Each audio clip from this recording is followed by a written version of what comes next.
प्रिय विद्यार्थियों, आज हम लोग उपनिवेशवाद और साम्राज्यवाद के कड़ी में पार्टीशन ऑफ अफ्रीका यानी अफ्रीका के विभाजन पर बात करना चाहेंगे। इस मैप में आप देख रहे हैं, ये ग्रीन कलर, ये रेड कलर, येलो कलर और ऑरेंज कलर, यानी जो अलग अलग रंग आपको दिखलाई पड़ रहे हैं, यह अफ्रीका के मैप में यूरोपियन राष्ट्रों के द्वारा जिस प्रकार से उपनिवेश बनाए गए थे वह इसको डिनोट करता है। यह लाल रंग ब्रिटेन को इंगित करता है, जिसने अफ्रीका में अच्छे क्षेत्र जो फर्टाइल एरिया थे उसको उसने उपनिवेश बनाए थे। अफ्रीका के बारे में जब हम बात करते हैं तो हम पाते हैं कि यह एक विशाल महाद्वीप था और 19वीं सेंचुरी के पूर्व इसे अंध महाद्वीप के रूप में जाना जाता था। हालांकि अफ्रीका यूरोप के समीप था, लेकिन यूरोपियंस को इसके बारे में कोई बहुत ज्यादा ज्ञान नहीं था। सिर्फ यूरोपियंस एक काम के लिए अफ्रीका आते थे और वह काम था दासों का व्यापार, काले हबशियों को पकड़ना और अमेरिका में ले जाकर उन्हें किसानों के पास बेच देना। इसलिए अफ्रीकन लोग जब देखते थे कि उनके तट पर गोरा आदमी आया तो वे भाग खड़े होते थे, क्योंकि वे जानते थे कि गोरा आदमी उसे पकड़ेगा और ले जाकर अमेरिका में किसानों के पास बेच देगा। तो एक दहशत काले लोगों का गोरे लोगों के प्रति हुआ करता था। इसके अलावा अफ्रीका की जलवायु बड़ी विषम थी, उसकी भौगोलिक दशा बड़ी शोचनीय थी और कुछ क्षेत्र को हम छोड़ दें, जैसे मिस्र हुआ, ट्यूनिस हुआ, अल्जीरिया, मोरक्को, इसके अलावा अन्य प्रदेश अधिक फर्टाइल नहीं थे। और जो ये फर्टाइल एरिया की बात हमने की, इस क्षेत्र में इंग्लैंड ने अपने उपनिवेश स्थापित कर लिए थे। अफ्रीका के जो नॉर्थ क्षेत्र को हम देखते हैं तो ये पाते हैं कि उसमें एक सहारा डेजर्ट है, और दक्षिण के क्षेत्र की जब हम बात करते हैं तो हम पाते हैं कि वहाँ बहुत घने जंगल हैं, कहीं पठार हैं, कहीं दलदल हैं, कहीं नदी हैं, कहीं झरने हैं, और ऐसे क्षेत्र में आवागमन बड़ा दुर्लभ या दुर्गम माना जाता था। इस वजह से अफ्रीका बाहरी दुनिया के प्रभाव से बहुत दूर रहा। लेकिन उपनिवेशवाद और साम्राज्यवाद की होड़ में ऐसा क्या कारण रहा कि अफ्रीका की ओर यूरोपियन कंट्रीज का झुकाव बड़े पैमाने पर देखने को मिला। सर्वप्रथम नेपोलियन बोनापार्ट ने मिस्र और सीरिया को क्रॉस करते हुए भारत की ओर एक प्लानिंग उसने की थी, ताकि अंग्रेजों को अप्रत्यक्ष युद्ध में जब पराजित नहीं कर पाया तो उसने अंग्रेजों के सबसे लाभदायक उपनिवेश भारत के साम्राज्य में उनको नुकसान पहुंचाने का उसने एक प्लानिंग, एक आयोजना की थी। हालांकि यह आयोजना उसकी सफल नहीं हुई थी। इसके अतिरिक्त मुनरो सिद्धांत क्या था, इसके बारे में हम सब ये जानते हैं कि 2 दिसंबर सन 1823 को अमेरिका के राष्ट्रपति मुनरो ने एक सिद्धांत दिया था, जिसमें उन्होंने कहा था अमेरिका वासियों का है, इसमें यूरोपियन कंट्रीज को दखल करने का अधिकार नहीं है। इस वजह से अमेरिका के रास्ते जब यूरोपियन कंट्रीज के लिए बंद हो गए, एशिया में कई स्थानों पर उनके उपनिवेश ऑलरेडी थे, इस वजह से उनका ध्यान अफ्रीका की ओर गया। अफ्रीका का क्षेत्र हीरा के लिए, बहुमूल्य पत्थरों के लिए और खानों के लिए विशेष रूप से जाना जाता था, और यह दौर एक ऐसा दौर था जब कहा जाता था यूरोप में कि जिस देश के जितने अधिक उपनिवेश होंगे वह उसके राष्ट्रीय गौरव का प्रतीक माना जाता था। इसके अतिरिक्त यूरोपियन कंट्रीज में वहां के धर्म प्रचारकों का एक दबाव होता था कि हमें धर्म प्रचार के लिए नया क्षेत्र चाहिए, पिछड़ा क्षेत्र चाहिए। इस वजह से वे लोग उपनिवेश बनाने की ओर आकृष्ट हुए। इसके अतिरिक्त एक कारण और माना जाता है बढ़ती आबादी को दूसरे स्थान पर स्थानांतरित करना। यही वजह है कि यूरोपियन देशों ने बड़े पैमाने पर दुनिया के विभिन्न क्षेत्रों में अपने उपनिवेशों को उन लोगों ने स्थापित किया। इस समय राष्ट्रवाद की भावना के अंतर्गत, उपनिवेशवाद, साम्राज्यवाद की भावना के अंतर्गत हर देश अपनी सैन्य शक्ति का विस्तार कर रहा था।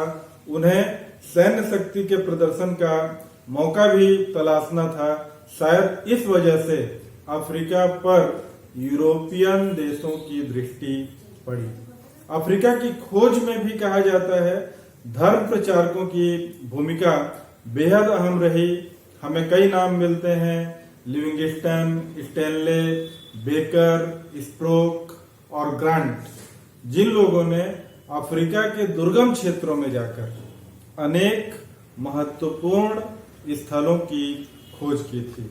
लिविंगस्टन के बारे में कहा जाता है कि उसने जम्बेजी नदी के मार्ग पर यात्रा की थी और विक्टोरिया तथा नियाग्रा झील की उसने खोज की थी और 1840 से 73 तक इसने निरंतर भ्रमण किया। यह भटक भी गया था, इसलिए 1873 में इसको खोजने के लिए स्टैनले को भेजा गया था। स्प्रोक ने भी एक झील की खोज की थी और इन धर्म प्रचारकों के माध्यम से हमें अफ्रीका के आंतरिक क्षेत्र में कहां पर क्या है इसकी जानकारी प्राप्त हुई, स्थिति का ज्ञान हुआ और कालांतर में यूरोपियन देश इन्हीं आधार पर इस क्षेत्र में अपने उपनिवेश स्थापित करने के लिए ललायित हुए थे, जिसको इतिहास में, विश्व इतिहास में पार्टीशन ऑफ अफ्रीका या अफ्रीका के विभाजन के नाम से जाना जाता है। यह घटना एक रोमांचक घटना थी जो बहुत ही तेजी के साथ संपादित की गई थी। यूरोपियन देशों के बीच आपसी मतांतर था, लेकिन अफ्रीका के विभाजन में उन्होंने इस मतांतर को भुला दिया था और बिना युद्ध लड़े शांतिपूर्ण तरीके से उन्होंने अफ्रीका को आपस में बांट लिया था। इस दिशा में सर्वप्रथम 1876 में बेल्जियम का राजा लियोपोल्ड द्वितीय ने ब्रुसेल्स में यूरोपियन देशों की एक सभा का आयोजन किया और इस सभा में अफ्रीका के इम्पोर्टेंस पर विशेष रूप से विचार और विमर्श किया गया। लियोपोल्ड ने स्टैनले के सहयोग से विशाल कांगो राज्य का गठन किया था, लेकिन अफ्रीका में जिस तरह से बेल्जियम का प्रभाव बढ़ रहा था, इसको देखकर यूरोप के अन्य प्रमुख देश यानी इंग्लैंड, फ्रांस, जर्मनी और इटली भी अफ्रीका की ओर आकृष्ट होने लगे और इसके पीछे उन्होंने जो मुख्य रीजन बताया वह यह बताया कि अफ्रीका के लोग पिछड़े हैं, असभ्य हैं और हम उनको सभ्य बनाने के लिए आए हैं। यानी यूरोपियंस जहां भी उपनिवेश बनाए, इसके पीछे उनका मुख्य तर्क यही होता था कि हम असभ्य को सभ्य बनाने आए हैं।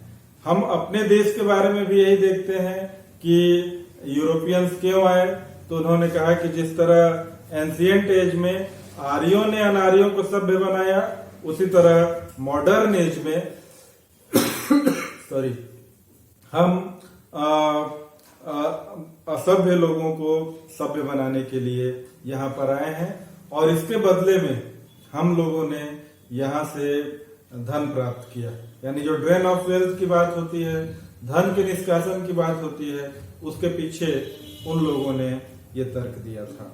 1884 में बर्लिन में एक सम्मेलन का आयोजन किया गया था जिसमें यूरोप के 3 प्रमुख देश जर्मनी, फ्रांस और इंग्लैंड की सहभागिता रही थी और अफ्रीका में जो सीमा का विवाद था, उस विवाद का निपटारा इस बर्लिन के कॉन्फ्रेंस में किया गया था।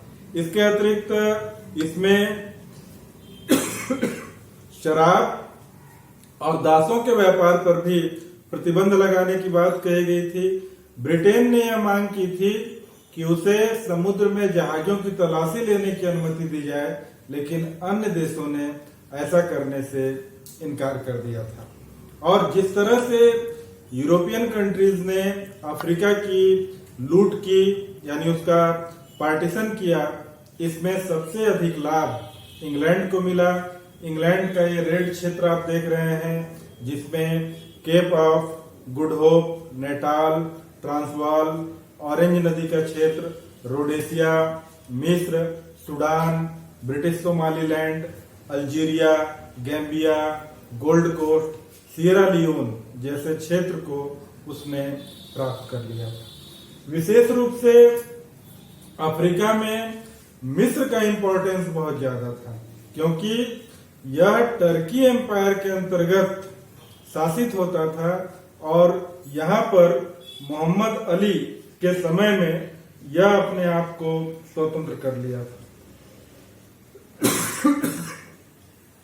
1863 में मोहम्मद अली का पौत्र, जिसका नाम था इस्माइल पाशा, वह मिस्र का शासक हुआ। बहुत खर्चीला व्यक्ति था, बहुत अपव्ययी व्यक्ति था और इसने मिस्र का शाही कोष पूरी तरह से समाप्त कर दिया। ऐसे में मिस्र को ऋण की जरूरत पड़ी। उसने इंग्लैंड और फ्रांस से ऋण लेना चाहा। इंग्लैंड और फ्रांस ने इस्माइल पाशा को ऋण दिया, लेकिन बाद में ऋण लेने के पश्चात इसने लौटाने से इनकार किया और अपने आप को दिवालिया इसने घोषित कर दिया। इंडियन हिस्ट्री में आप सबने एक चार्वाक दर्शन के बारे में सुना होगा, यावत जीवेत ऋण सुखम जीवेत ऋण कृत्वा घृतम पीवेत भस्म भूतस्य देहस्य पुनरागमनम कुतः, यानी जब तक जिए सुख से जिए, उधार लेकर घी पिए, मर जाने के बाद शरीर नष्ट हो जाता है और कुछ बचता नहीं। शायद इसी दर्शन को इस्माइल पाशा फॉलो करता था। ऋण लो, उस पर खर्च करो और बाद में उसे लौटाओ नहीं। तो इस तरह इस्माइल पाशा जब ऋण के बोझ से दब गया, दिवालिया हो गया, तो उसे मजबूर होकर स्वेज नहर, जो कि प्रशांत और अटलांटिक महासागर को जोड़ती है, इसके हिस्से को जो उसके अधिकार में था, उसे इंग्लैंड को देने के लिए बाध्य होना पड़ा। 1876 में इंग्लैंड और फ्रांस ने एक कमेटी बनाई और इस कमेटी के माध्यम से उन्होंने मिस्र के आय और व्यय पर अपना प्रभुत्व कायम किया। इस तरह मिस्र में एक प्रकार से हम कह सकते हैं कि द्वैध शासन की शुरुआत हुई। टर्की के शासक से मिस्र की शिकायत की गई और इस पर कार्रवाई करते हुए इस्माइल पाशा को हटा दिया गया और उसका उत्तराधिकारी उसका ही पुत्र तौफीक बना। तो इस तरह इस्माइल पाशा इसके पश्चात निर्वासित होकर इटली चला गया और वहां वह रहने लगा। मिस्र के क्षेत्र में अरबी पाशा ने एक नेशनल मूवमेंट चलाया था, क्योंकि वहां की अर्थव्यवस्था पंगु हो चुकी थी, लोगों को वेतन नहीं मिल पा रहा था, कर के बोझ से दबे हुए थे, यानी कुल मिलाकर जनता परेशान थी और उसमें असंतोष व्याप्त था। इसलिए अरबी पाशा ने अपने नेशनल मूवमेंट में अमेरिका के मुनरो सिद्धांत की भांति यह कहा कि मिस्र वासियों का है, यहाँ पर यूरोपियन देशों को दखल देने की आवश्यकता नहीं है। इस तरह जब अरबी पाशा का मूवमेंट आगे चला तो ये लोग उत्साहित होकर 1881 में लगभग 50 यूरोपियंस को इन्होंने मौत के घाट उतार दिया, जिसके परिणाम स्वरूप अलेक्जेंड्रिया में बम वर्षा की गई और ऐसे में इस आंदोलन को कुचलने का प्रयास किया गया। इसके अतिरिक्त सूडान की समस्या के बारे में भी हमें पढ़ने को मिलती है। यहाँ मोहम्मद अहमद नाम के व्यक्ति ने अपने आप को देवदूत घोषित किया और इसके फॉलोअर ने यूरोपियंस के विरुद्ध जिहाद करने का निश्चय किया। कर्नल हिक्स के साथ इनका मुकाबला हुआ, जॉर्डन के साथ इनका मुकाबला हुआ, लेकिन इसमें मोहम्मद अहमद और उसके फॉलोअर्स आगे रहे, लेकिन बाद में इनका दमन करने के लिए किचनर को भेजा गया, जिन्होंने मोहम्मद अहमद और उनके फॉलोअर्स को परास्त करने में सफलता प्राप्त हुई।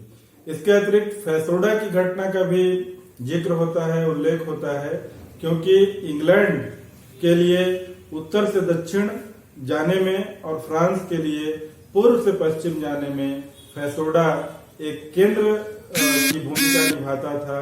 यहाँ पर इंग्लैंड की ओर से किचनर और फ्रांस की ओर से मार्स के बीच संघर्ष हुआ, बाद में समझौता हो गया और इस तरह ये जो अफ्रीका का क्षेत्र है उसको यूरोप के प्रमुख देश यानी इंग्लैंड, फ्रांस, स्पेन, इटली, पुर्तगाल और अन्य देशों ने आपस में बांट लिया, जिसे हम पार्टीशन ऑफ अफ्रीका के अंतर्गत अध्ययन करते हैं और इसके बाद जानते हैं कि यूरोपीय साम्राज्यवाद का निशाना अफ्रीका भी बना और वहाँ बहुत सारे उपनिवेश स्थापित हुए थे।